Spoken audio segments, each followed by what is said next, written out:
and thank you for joining us on this beautiful May evening. It is with great pleasure that I get the opportunity to introduce Dr. Jennifer Smitkin.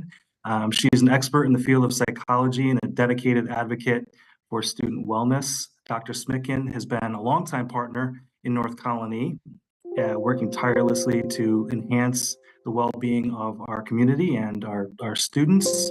And tonight, Dr. Smitkin joins us to share her invaluable insights on the topic that is both timely and essential, returning to the foundational elements of student health and wellness.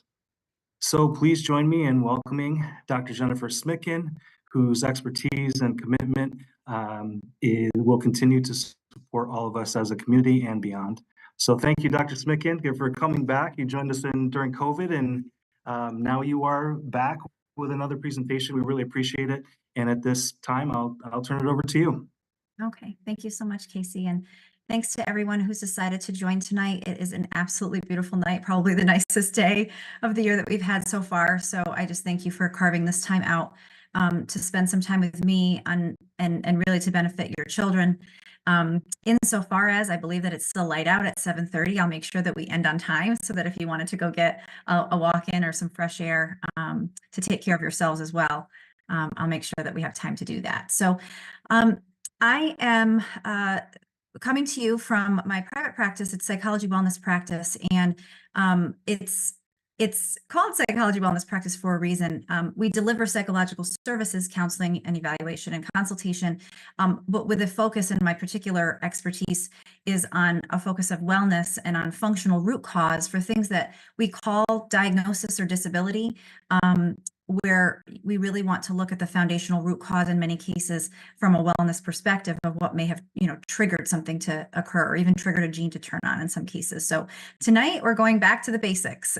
Probably not going to tell you too much that you don't already know. What I'm going to give you is permission to go back to what I believe you've heard before and what you know, but what you may just need to have reinforced in order to feel confident in the decisions that you're making, because so much of, oftentimes so much of how we parent is just based on sort of what the mainstream is doing, what the neighbor, what's the bedtime in the neighborhood and things like that. So I just want to kind of bring us back to the foundation of how to build health and wellness for our kids, from a social, emotional, and an academic perspective.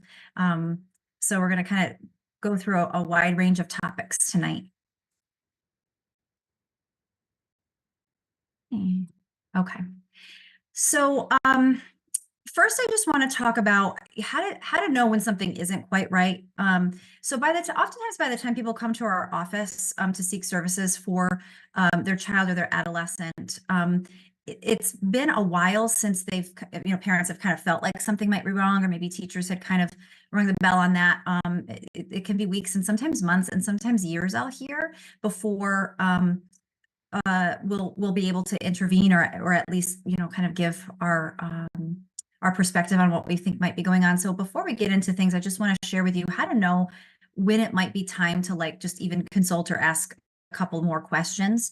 The term depression is used quite often, and for children and adolescents, it looks differently. So certainly much differently for children, adolescents, and adults, right? So adults tend to be sad and, have difficulty with motivation and maybe difficulty getting out of bed. For children, especially like elementary age children, and I would say middle schoolers too, that's going to look more like irritability. And then when you get middle to high school, that's going to be closer to what it looks like for an adult, where you get sad, lonely, definitely the isolating in the rooms.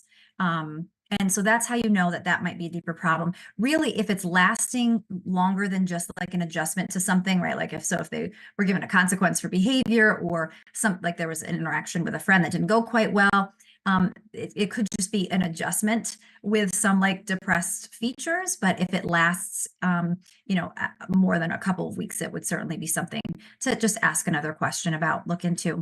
With regard to anxiety, if someone is, sort of just worried about anything and everything, it could be school, it could be friends, it could be after school activities.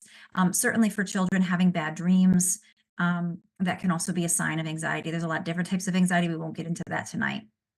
Um, ADHD, becoming more diagnosed every day, I guess I would say. So this one's a tricky one because in some cases I feel like it can be overdiagnosed, and in other cases I feel like there really just are that many like grades of ADHD and you know, from mild, moderate to severe. But one of the hallmark characteristics that's shared across the different types of ADHD is emotional dysregulation. It's a strong characteristic of ADHD. Interestingly enough, it's not in our diagnostic manual, but it is sometimes the criteria that I use to help kind of tip the scales one way or another.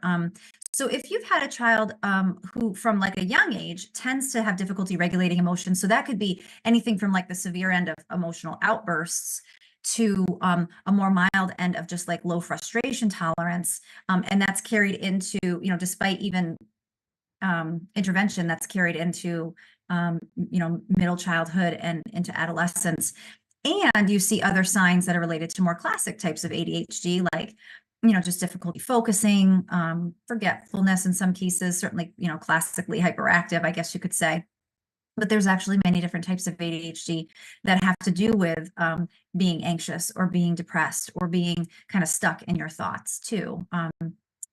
So generally speaking, as we talked about, if these things are happening for more than 2 weeks, it's just nice to, you know, you can check in with a school professional or you can check in with a community-based professional and just ask, you know, if there's something, a deeper dive that maybe we need to look into. But what you would look for would be overall like irritability, aggressive behavior, clinginess, especially for young children, nightmares, school avoidance. You want to catch that early. Poor concentration or withdrawing from activities and friends. So these are kind of signs that something isn't quite right. My talk tonight is about how to build a foundation to try to prevent it from getting to this point to the greatest extent possible. But I just wanted to lay that foundation for us. Just real quick, 5 ways to boost health, wellness, and resilience in children in general. And we're going to talk about these more in depth tonight. We're going to discuss establishing regular schedules and routine, including sleep, and how important that is. And also just having physical activity. See, I'm already saying these and I'm thinking, you know all of these things. What I'm hoping I can do for you tonight is explain to you why you know it. It's sort of like how children know they're not supposed to eat a lot of sugar, but they don't really know why. And then when I explain to them like what happens in their gut, what happens to their brain, and what happens to their blood sugar, and what happens to their body when they do, then they're like, okay, that makes sense. I have to do that with adults sometimes too. So I'm hoping that I can just educate you on why we need to get the right amount of sleep and we need to get exercise, and our kids have to do that. We have to eat well. We have to limit screen time. These are all you know, all things that are very research based that we know, but we sometimes miss the why, and the why is so important. When you don't know why, it's sort of like you're being told what to do, and when it gets hard, it's a lot easier to drop it.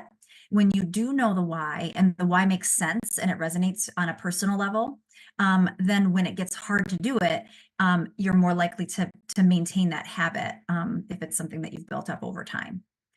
Number 5 is really, really, really important. I'll probably talk more and more and more about it tonight, but number 5 is big for me because it talks about, as parents, how we have to take care of our own mental health.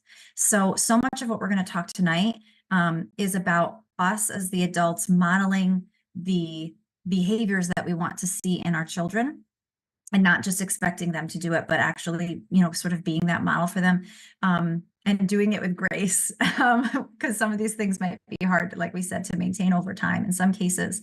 But oftentimes when I have a child that comes to me who's emotionally dysregulated, anxious, withdrawn, it helps to look at it from a family systems perspective in some cases. And oftentimes I'll find that one or both of the parents are very, very stressed out, stretched very thin, or have their own unresolved anxiety or depressed mood or trauma that is sort of playing out within the family system. So everything that I'm sharing with you tonight that's going to be helpful to build a foundation of health and wellness for our children is essential for us as the adults in their life to build first. I remember giving a presentation for North Colony way back, and I think it was 2013. And I gave the example, it's a really common example, but it fits here, of when you're on an airplane, how they always instruct the parent to put the mask on first before you put up the mask on your child if they, if the air pressure changes. And the reason is because you can't help your child if you're, striving for oxygen, or if you're close to death. And we can't help our children if we are emotionally close to death or spiritually close to death. We have to take care of ourselves in order to be able to take care of our kids in that way. So just related, number 4 was limiting screen time. One of the reasons that, there's plenty of research that says why we need to limit screen time. We're going to talk about it. But one of the reasons I like to limit screen time is because I like to say, well, what's the replacement for it? And oftentimes it makes kids, depending on their age, become really bored. And boredom is a really good thing because it breeds creativity, and it helps children and adolescents to develop a stronger sense of who they are and what they like to do, and become a little more secure in those things. Whereas a lot of screen time tends to be very mindless, and just almost like a dopamine hit, which basically means it's just like hitting the pleasure part of the brain, but there's not a lot that the person is getting out of it beyond that. So I do get a lot of questions about like what to do with screen time. And again, it's different, but depending on the age. But it's just very important. So if I have like parents of younger children here, I would say, like right from the get-go, from like 2 or 3, like I'll be in a restaurant and I'll see sometimes like toddlers, and they have their parents' phone. And in all truth, I had to do that myself, because sometimes you just need to have a meal, and keep the child occupied.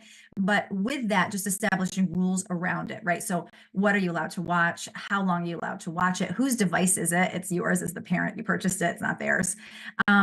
And so establishing that, especially if I have young parents of younger children here, just establishing that from the beginning makes it a lot easier when they're adolescents. Establishing it when they're adolescents, if they haven't had a lot of restriction on it, can be really tricky for obvious reasons. They love their independence. But I recommend, kind of making sure that you have like a limit on the number of minutes of leisure screen time a day. So tricky thing is the research shows that any screen time can fracture attention and deplete mental reserves. So, kids are on screens a lot in schools now, Chromebooks and smart boards and things like that. So we have to take that into consideration when they're coming home and having leisure time. I like to break up the number of minutes for screen time for kids into parts. In my own home, I give my 8-year-old, almost 9-year-old, 30 minutes of screen time a day, and he gets to choose what he wants to do with it, whether it's iPad or watching a show on TV. If it's any more than that, like it's a weekend or a snow day, we try to break it up into parts, unless it's a special night, like a movie night or something. So I would say no longer than 20 to 30 minutes at a time. And then if you're saying, oh, it's a weekend, you can have an hour, it wouldn't be just 60 minutes, because again, the brain will kind of get locked in, and it increases the likelihood that the brain can become addicted to the screen and have a harder time getting off, and want more of it and more of it and more of it to have the same effect. So breaking it up can be really helpful. Also, setting like a contract or an agreement about where the child or the adolescent is going to use the screen, is in a public or a private place. I always recommend public. So having there be a rule that the electronic devices stay outside of the bedroom. I like that anyway. When we talk about sleep, we'll see why, but just for like safety purposes, I like to have them use their electronics in a public setting within the home. And that goes for teenagers too, which is a really hard sell, which is why it's easier to kind of start that when they're younger. So then also determining in this contract or agreement what the available functions are. So is it just a text-only relationship with the screen? Can there be private messages? Is there a social media option? I recommend always friending your child on social media. And even possibly creating a separate like subcontract for the use of social media, because it's just so different from watching TV as a kid. But always friend your child on social media so that you can see as much as you possibly can of what's going on. And then I do use the language that leisure screen time is a privilege. So sometimes contingency contracting can be helpful. So like, especially if screen time becomes an issue, when my son was like 3 and 4 years old, he used to wake up on a Saturday morning, and the first thing that he wanted to do was like watch a show. And so we decided, you're not going to be able to watch a show no matter what time you wake up. You have to wait a half an hour before you can watch a show. And sure enough, he slept in a little bit more, because he knew that that wasn't going to be the first thing that he could do. Now that he's older, it's, you have to practice your drums, and you have to read for 20 minutes before you would be able to do your homework. You have to empty the dishwasher, and you have to get the dog in water before you get to do your screen time. So you can do a when you do this, then you get that, because it's a privilege that's contingent upon something else. And then it's important to also have consequences if that contract is broken. So that would be kind of written in as well. So as always, the parental consistency with enforcing that type of a contract is really important. Okay. So in my practice, I heavily rely on something that's taught almost like foundationally in undergrad and grad school for psychology, which is the biopsychosocial perspective, biological, psychological, social. And what that's saying, because a lot of times parents will say, like, you know, why is this happening? Or how did he get this? Good questions. I was actually just reading an article right before we started about nature versus nurture. You know, do our genes kind of predetermine our destiny, or is it the upbringing of a child that, you know, will kind of determine the final outcome? And of course, we know that it's the interaction of those two things together.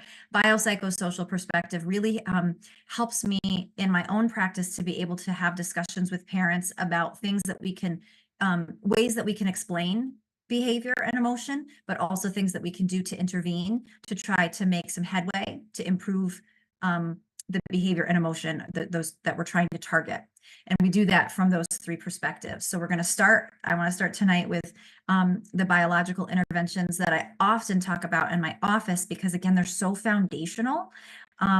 Oftentimes I'll even, you know, sort of consult with parents first, and I'll say, I wouldn't even recommend trying therapy for your child or your adolescent until these things are kind of in place over a period of time. Just number one, to see if that helps, because maybe you don't need therapy, or maybe you need less of it. And number two, because when it comes to therapy, I don't ever want to work against someone's physiology, because I'm going to lose every single time, no matter how many degrees I might have. So we have to get the physical body in as good of a place or as stable of a place as we can in order to prepare it for the process of therapy. So and in my practice, I operate from a very functional understanding of health and wellness, which basically means I'm always looking for a root cause, or I'm looking for like my guess about what the root cause might be based on the history that I've gathered from a family.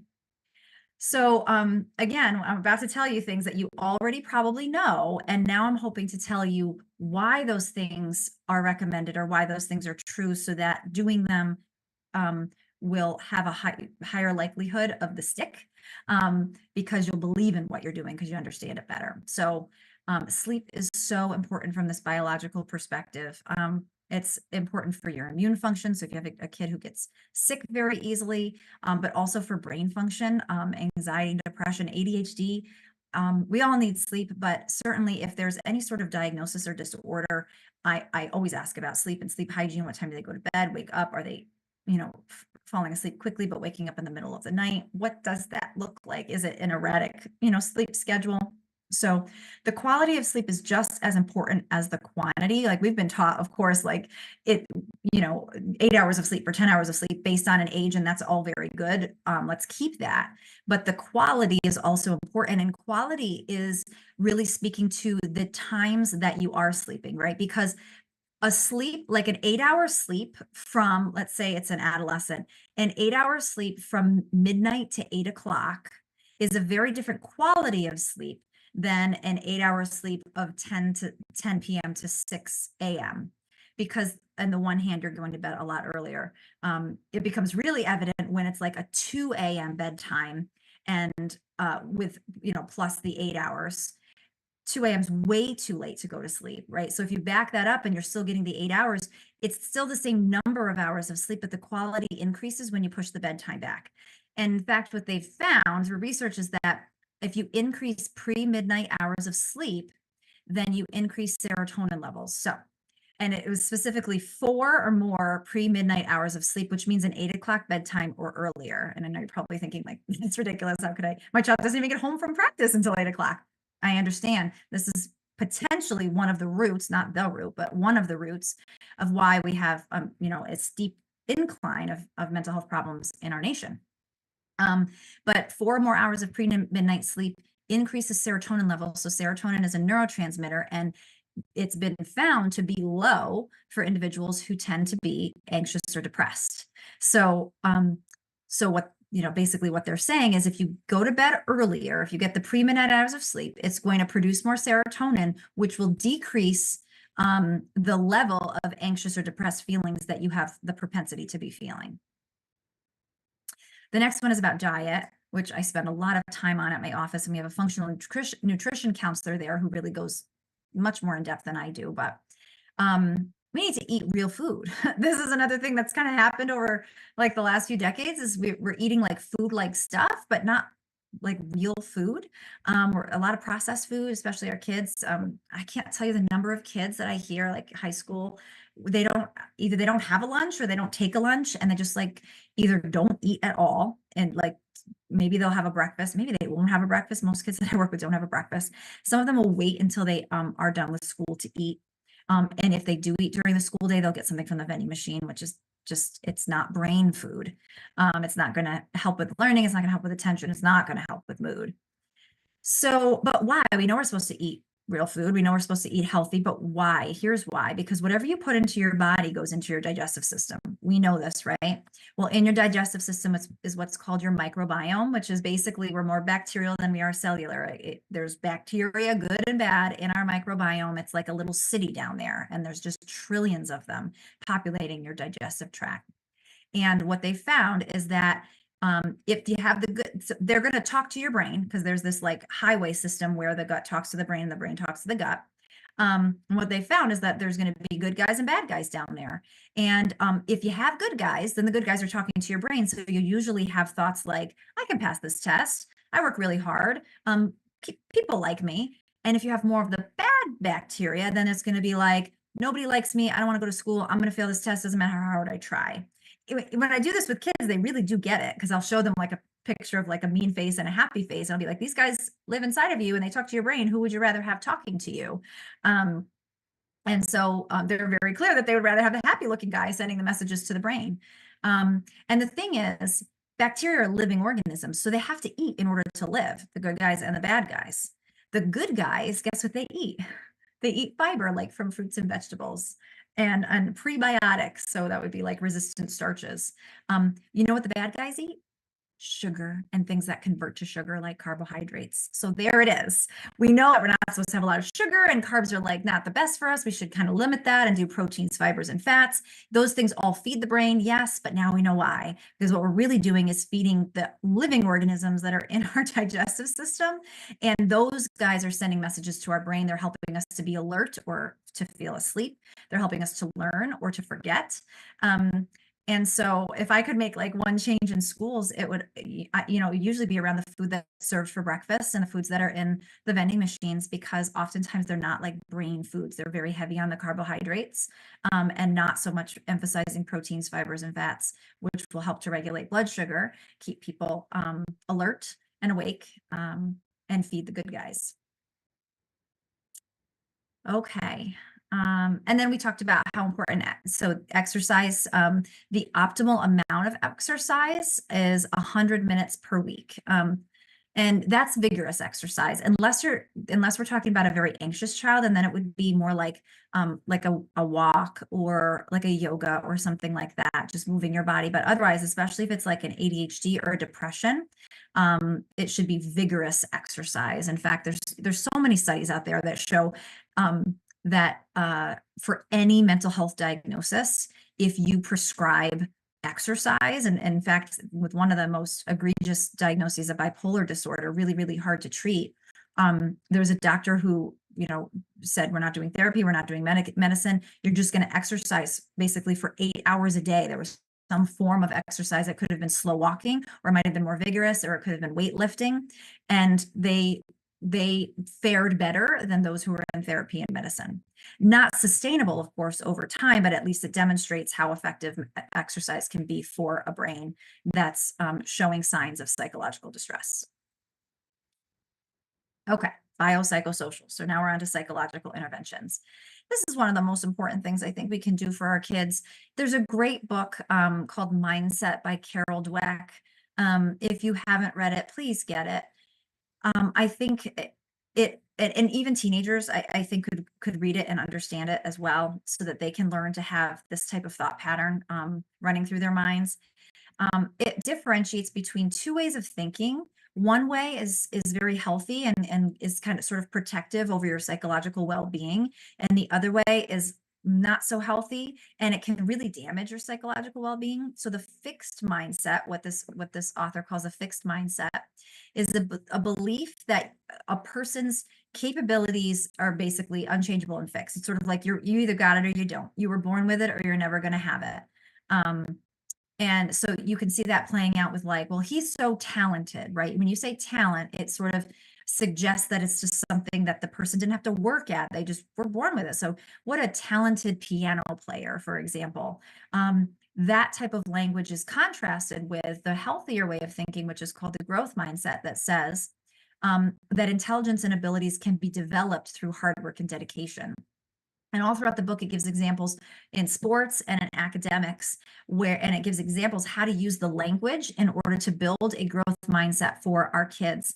And the real thing about growth mindset is that it focuses more on the process than the product. Tricky because kids need grades, right? We need to know if they're going to be able to pass on to the next grade, and colleges look at those types of things. So there's obviously an emphasis on grades in our culture. We have to have them, but we as parents don't necessarily need to emphasize that as being like the end all be all. So the language, instead of sort of like taking your kid out for dinner because they got all A's on their report card, or taking your kid out because they got a good grade on a test, take your kid out for dinner because he studied. Because you observed that the child came home, took out the book, studied as best he or she could, and went in and took that test with everything that he or she had. Go out to dinner anyway. I say that too, like if a kid tries out for a sports team and doesn't make it, celebrate anyway. Because the growth mindset says it's not about the outcome, it's about the process that led to the outcome. So you can have a kid who's like practicing, for a sports team, and did everything that they could in the off season, and maybe they're still not going to make the team. What does it say if we only celebrate the outcome, but not the months of dedication that were given before the outcome? So this is really important. We as parents have to first believe this about ourselves before we would ever be able to convince our children of this. So that's why it always starts with us, right? All of this. So the sleeping habits, if our kids see us stressed and tired and having nothing left to give, then when we tell them that they need to do X, Y, or Z things so that they can be their best, they're not going to believe us. All of this starts with us. It's probably the biggest take home point I could give you tonight.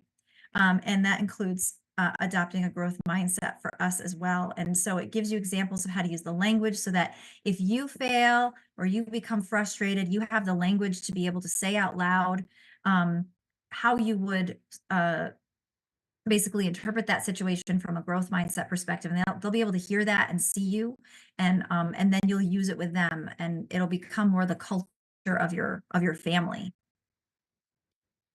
So here's just some examples, right? The fixed mindset says failure is the limit of my abilities.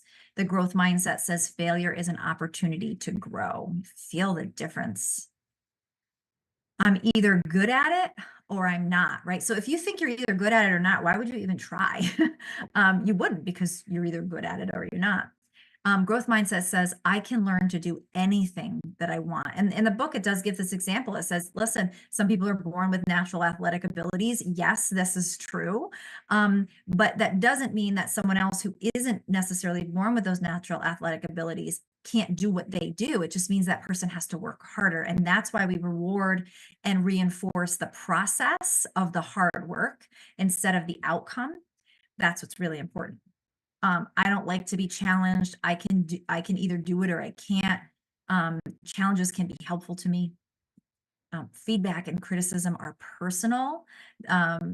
Oh my goodness, my son who's almost 9, he has a hard time with feedback. He views it as criticism, something that we need to definitely continue to work on with him. But he has this very strong power of yet. I have worked with him on what's called the power of yet. So if he says, I'm not good at drawing people, a lot of kids say that in my office when I have them draw. I'm not really good at drawing people. I've taught him to say, I'm not good at drawing people yet. The yet changes the whole sentence. I'm not good at drawing people means I'm done, it's over. So like, why would I even try? And I'm not good at drawing people yet implies that there's going to be a process of learning and trying, and potentially failing, but getting back up and trying again, that's going to take place. And that's a much healthier way of looking at things. I stick to what I know. I like to try new things. A lot of times when people have a fixed mindset, they don't branch out into things that are unknown because they lack confidence in what could happen. People who have a growth mindset say, who cares what happens? I'm just going to see if I enjoy it. Again, it's about the process and not the product. Biopsychosocial. So we're on to social interventions now. I like to say, think outside of the box. So children and adolescents certainly are encouraged to spend time connecting with peers and others. And in fact, we know that, as they get older, their attachment sort of moves into the same age peers and away from the adults and parents in their life. As much as possible, increase quality family time. So there's family time. A lot of times family time is in the car on the way, driving to the extracurricular activity, grabbing a bite to eat before going, to a concert, like a school concert or something at night, sitting down and watching a show together before bed. That's all family time, and that's all very important. My recommendation is increasing quality family time. So that's where there's a connection. And I like the connection where there's proximity and there can be eye contact. So oftentimes that's having dinner as a family. Or that's taking a child one-on-one to go do an activity together, just the two of you. That when I talk social interventions, like we are part of our children's social world. In fact, we're I would say one of the most important parts. And so that for that reason, that's why I say one of the greatest gifts that you can give a child is to be healthy and whole, and not a parent that's stretched so thin that connecting on a deep emotional level is challenging. And then oftentimes what I do see is that our children's emotions, the way that we respond to their emotions, because I work with a lot of kids who can be very dysregulated in their feelings. So again, they may be explosive or they may just feel very anxious or oppositional sometimes. And the way that we respond to our children's emotions are often sometimes a reflection of our own unhealed or stressed selves. And it can also be an agent that can help to regulate or escalate a problem. So, and I've seen this even with my own son, that when he's anxious about something or really frustrated, just right before I dropped him off at my parents' house for this presentation, he was so frustrated about something in the car and he became like really kind of like snippy and curt. And I've just learned over time with him that not to focus necessarily on the surface, which is the behavior, the tone of his voice or the words that were coming out of his mouth, but to look functionally at the root cause of what was going on and to help him to regulate his own emotions by regulating mine. So the calmer that we are as parents, as our children may be very dysregulated, the more helpful it is to them to coming to a place of peace and calm. That's helpful, when they're children and they may be, crying about something, or, really young children having like a temper tantrum. Just sitting there and what we call like sharing space. Sharing space would be like not trying to put them in their room, not trying to talk reasonably to them because they're in too much of an emotional space, but just, what I used to do with my son is I used to sit on the kitchen floor, and just let him kind of get through the feeling. Like it was a wave. I tell him it's a wave, it's going to come in, but it's going to go out. So I'll just kind of sit here while you work that out. And I'm here if you need me. Staying calm. What escalates a child typically is if they're already dysregulated. So they're crying or they're screaming or they're upset about something. And we, as the parent, may yell something back or kind of meet them where they're at. That won't de-escalate, but it will maintain where things are. It might escalate the problem to a higher level. So again, it's just in order for us to do that, we think about how hard that is, right? If you have a child or an adolescent who's just, losing it in front of you. And I don't know about you, but like I can feel it in like my physical body. Like I'm like heightened. I'm getting to a heightened place of my own emotion as it's happening. We have to be healed, healthy human adults in order to do what's really difficult, which is to stay calm when all we want to do is probably scream, so that we can model for our children how to have self-control and manage our big feelings in a healthy and productive way so that they can have healthy and productive relationships later on in life.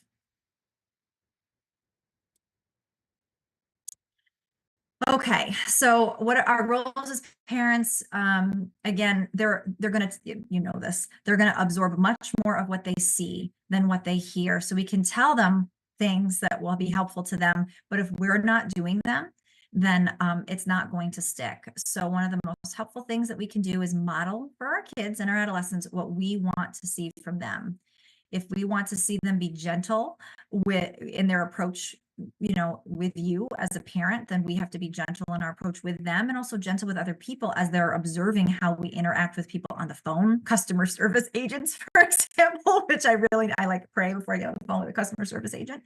But they're listening, they're watching and they're listening all the time. So if we want them to learn healthy and productive ways to react to stressful events, it would start with us from a modeling perspective. One of the most classic studies in psychology was in the 1950s from a psychologist. His name was Albert Bandura.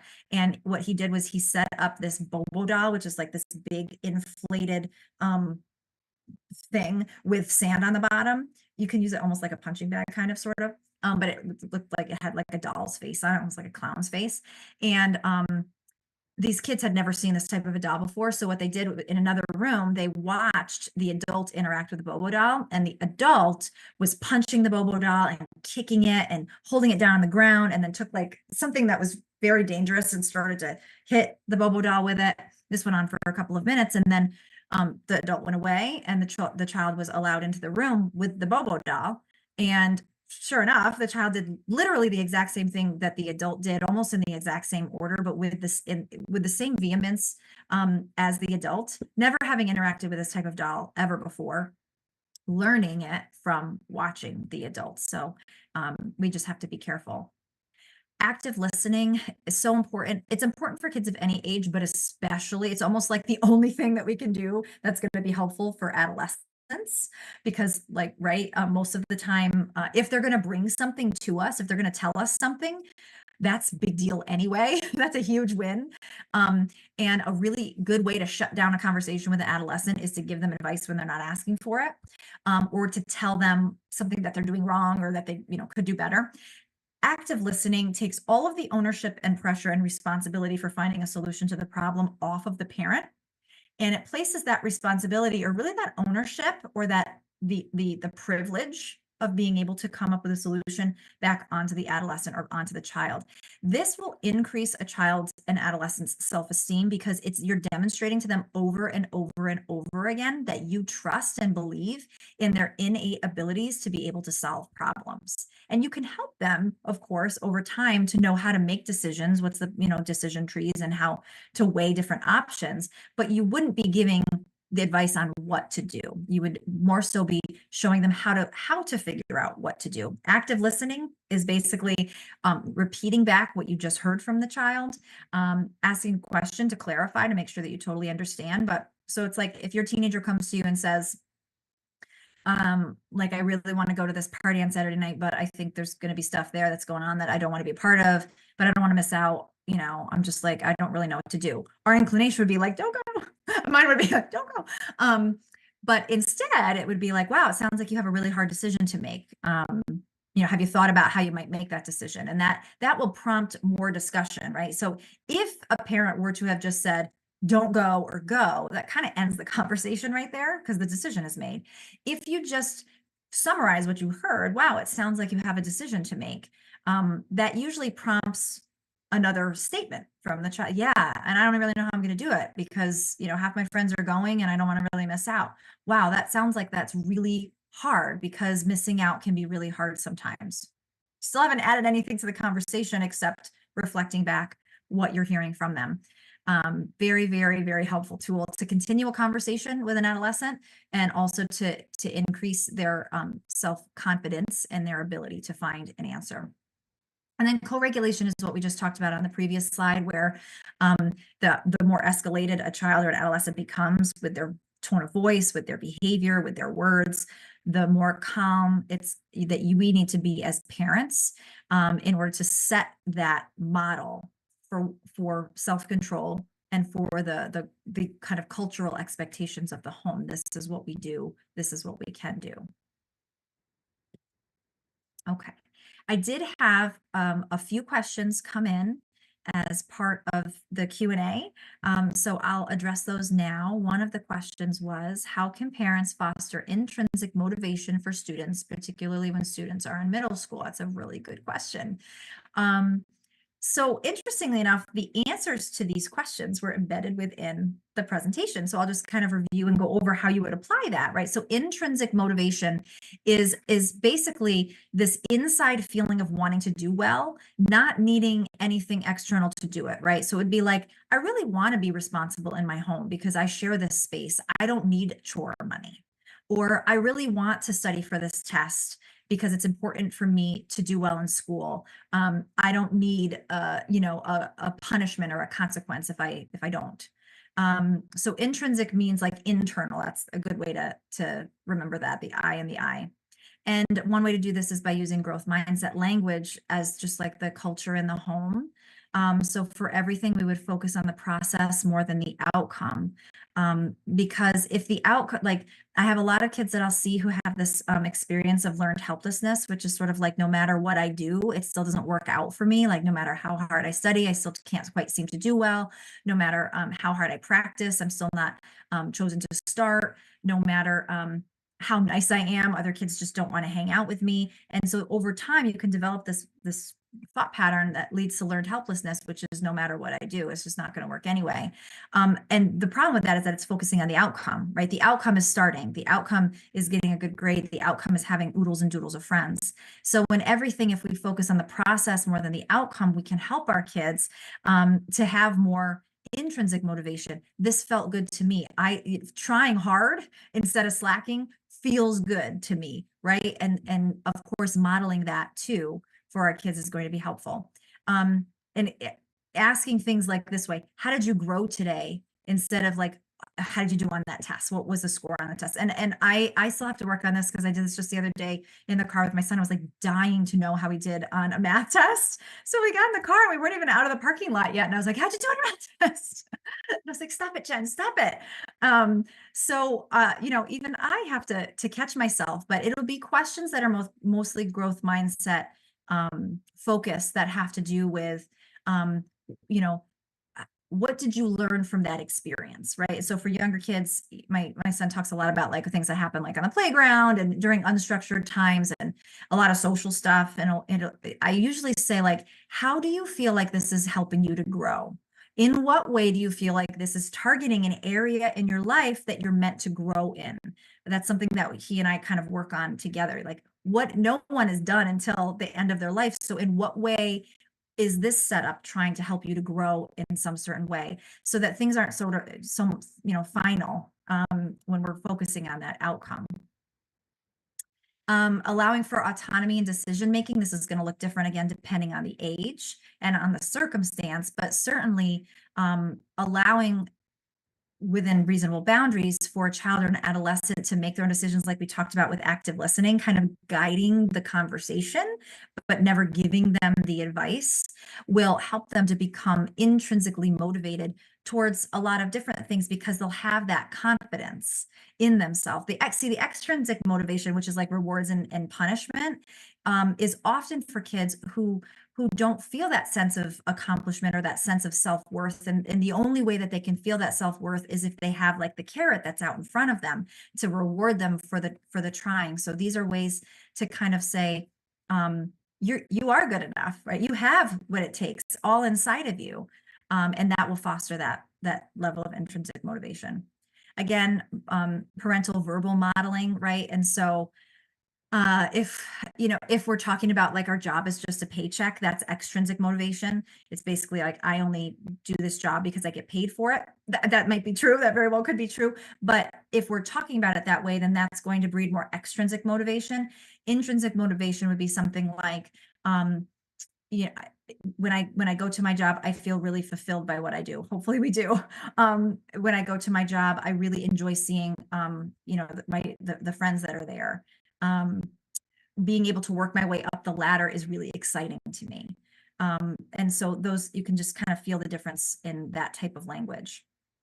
Avoiding rewards and punishment for grades and performance, which we talked about before, will also steer kids away from the external or the extrinsic motivation and more towards their own intrinsic motivation. I want to do this, or I want to do well because it feels good to me, because I want to be able to say that I did this. And then attaching relevance to the work that they're doing. So is this getting me closer to my unique goal, or is this something that's designed to make me stronger, more resilient, which is kind of what I was also talking about with my son, where if there is something that's really difficult for him, or, as homework becomes greater and greater and in higher grades, how do we motivate our kids to want to do homework? That can be tough. But if you can somehow tie it to either something that they'd like to do when they're older, and or just what is this teaching me? Well, this has literally nothing to do with anything that I want to do when I get older, but it is teaching me to be dedicated and to be disciplined with the use of my time. And to be honest with you, that's more globally important than this particular math problem connects to this that I'm going to do later in life. The global idea of, even if I don't like to do it, I'm going to do it anyway, because I will not like everything in life. And I have to kind of get on board with that. And this is going to teach me a discipline that I can use for the rest of my life. That will help with it as well. What advice can you give to parents who are looking to support their adolescent through the roller coaster years? Right. So besides that, using a calm and non-judgmental environment without offering advice or opinion unless asked, and using active listening skills. So we just talked about that a few slides back. So now we're applying the concepts that we discussed in the biopsychosocial perspective model to these specific questions. This is the application. Okay. So adolescents really, they think that they know everything. We were there once. I remember thinking that I knew everything too. So there's no judgment there, but we have to remember that they tend to be a little bit more egocentric than we are as adults, and so sometimes perspective taking is difficult, and we may not understand why they're having such a big emotion about something, but this is something that actually happens sometimes in counseling sessions, where the counselor will do like the size of the problem.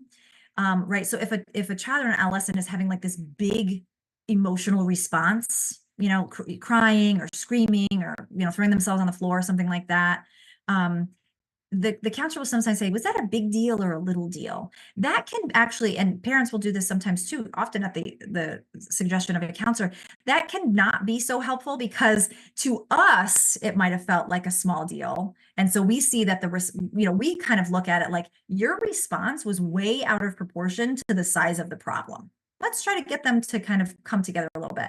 But to the child or the adolescent that was having the response, they're having the response because they felt like it was a big problem. So to tell them that it was actually a small problem is going to cut the quality of the conversation immediately, because it shows them that you don't understand. And you may disagree, but disagreeing and trying to understand their perspective are two different things. And if you want to support an adolescent, especially through roller coaster years, the most important thing is going to be showing them that you understand, validating their experience, and not trying to change it in any way to be closer to what we think it should have been. So providing that calm and non-judgmental environment, like we talked about with using active listening skills, can be so helpful with that. I don't know if you're all familiar with the idea of love languages. It's a book that was originally written by Dr. Gary Chapman for married couples. It's like the 5 love languages for, I think it's called, for marriage. But he also has a book called several books. This one is the the 5 love languages for children. And I think they have one for teens as well. Same love languages, just applications to different parts of life and different people in your life. Learn your child's primary love language and use it daily. And it may change over time. So you might have thought you knew what it was when they were a child, and it might change as an adolescent. Because if we obviously we love our kids, but we may be showing it to them in a way where they don't recognize it because we're not speaking there what this book calls a love language.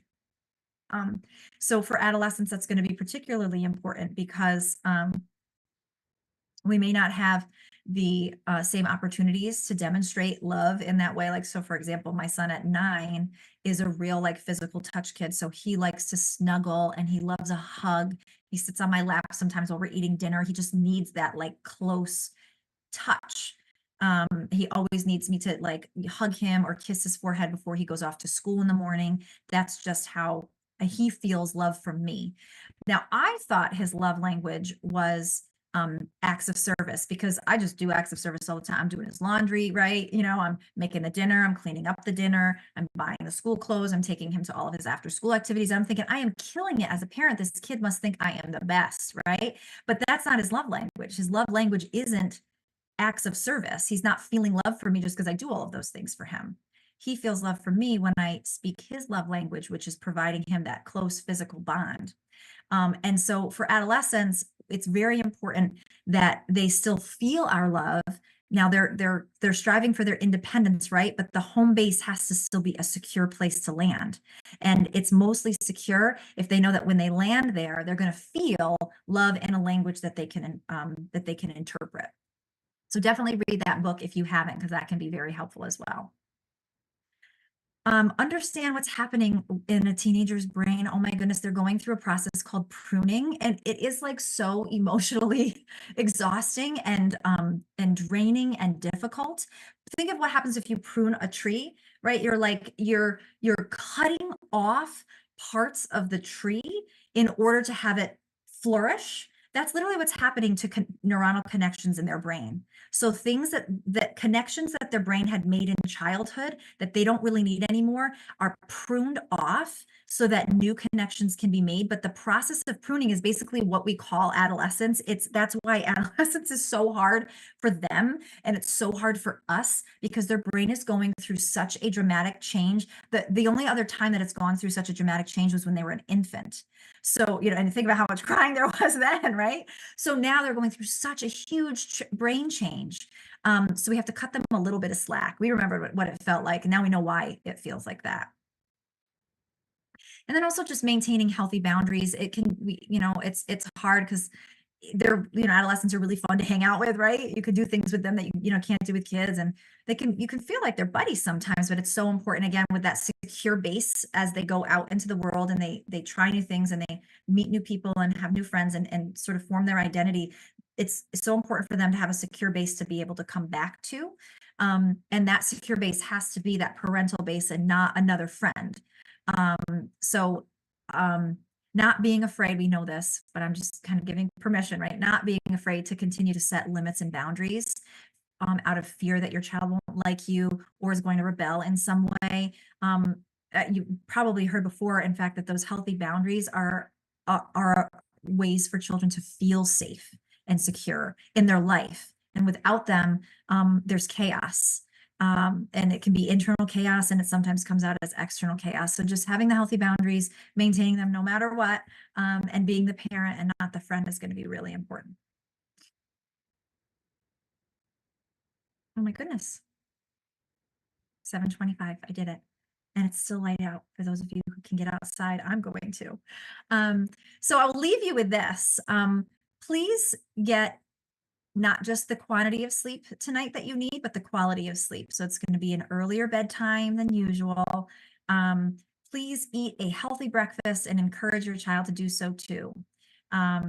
Please consider that now that the weather is nicer, getting yourself outside for some fresh air, whether it's on a lunch break or, for me, sometimes it's while I'm like waiting for my son at an after school activity. I'll like force myself to just walk around the parking lot if it's a nice day instead of sitting in the waiting room. Find ways for you to take care of yourself and put your oxygen mask on first so that you can be better for your child.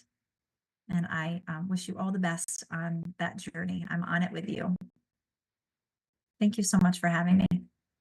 Dr. Smitkin, thank you for such an informative night. We have recorded this, so we will be posting this in the coming days. But as always, thank you for your insights and your continued partnership. So thank you and have a good evening, everyone. Thank you. Good night. Good night.